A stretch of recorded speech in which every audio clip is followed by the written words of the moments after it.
আল্লাহর ওয়াস্তে স্বামী স্ত্রী যত মনোমালিন্য হোক, যত গন্ডগোল হোক, যত ঝগড়াঝাটি হোক, যত আপনাদের মধ্যে অমিল হোক, বোঝাপড়ার গরমিল হোক, আমি সব জায়গায় এই কথাটা বলার চেষ্টা করি।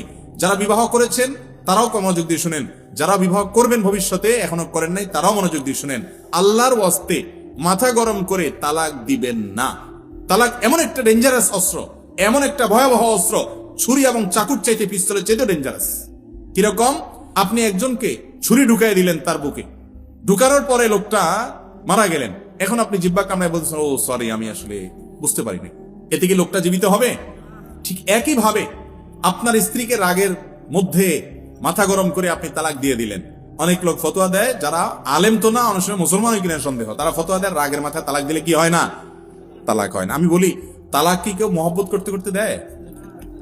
ভালোবাসার ছোটে স্ত্রীকে ডাইকায় না তালাক দিয়ে দেয়? আরে ভাই, তালাক দেয়ই তো কিসে? কিন্তু তাই বলে রাগ হলেই তালাক দিবেন না।